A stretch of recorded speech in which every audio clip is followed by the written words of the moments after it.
Hi there, I'm Chris Venn from Legacy. Welcome to Marketing Mondays. It's actually Tuesday after the long weekend. It's Columbus Day in the United States, Thanksgiving in Canada yesterday. So I hope you had an amazing long weekend doing whatever it is you love to do on long weekends. So today's Tuesday, so it's like the Monday. It's the beginning of the week.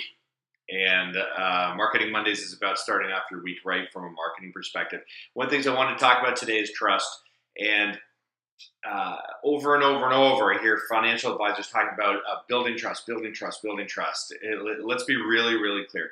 You cannot build trust. You cannot. You can create the ground conditions that will allow for the maximum amount of trust that's possible, but you can't actually go and build trust. Trust happens in someone else's brain. You don't get to reach into their brain and say, I'm going to build it, and here's how.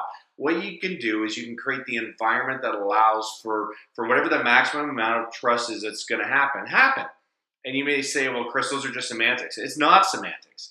If you're saying, I'm going to do things to build trust, you're chasing your tail on this stuff. You need to create some openness and transparency and credibility and reliability, and most importantly, demonstrate to them that your interest is in them and their well-being and them getting what they want. And you do that by demonstrating it, not by saying it. You cannot say I'm a trusted advisor. You cannot say I'm the one that you can trust with this. Other people are allowed to say that about you. As soon as think about it, if somebody says trust me, what do you think? Like right away, it's like, well, hang on for a second. It's like, why are you saying this? I want you to really look at how can you demonstrate it. So people will say, what should be on my website? Your website should be confirmation of characteristics that allow them to generate more trust in themselves for someone like you. Should I have a brochure? Yeah, actually, you should. Like think about a personal brand brochure where it's a piece that actually opens up a little bit about you, and it demonstrates that credibility, reliability, intimacy, a low self orientation, and a focus on the other person.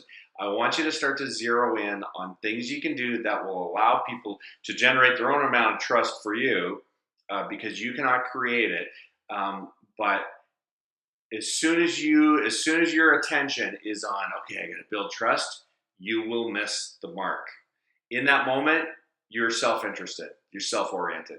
You've got to be about what's going to allow them to feel confident, what's going to allow them to know that I'm working in their best interest, what's going to happen, or what can I do that will allow them to see into me as to who I am as a person so that they can connect with that. These are the things that you need to put your attention on. Something to think about as you start into this short week. Have a great one.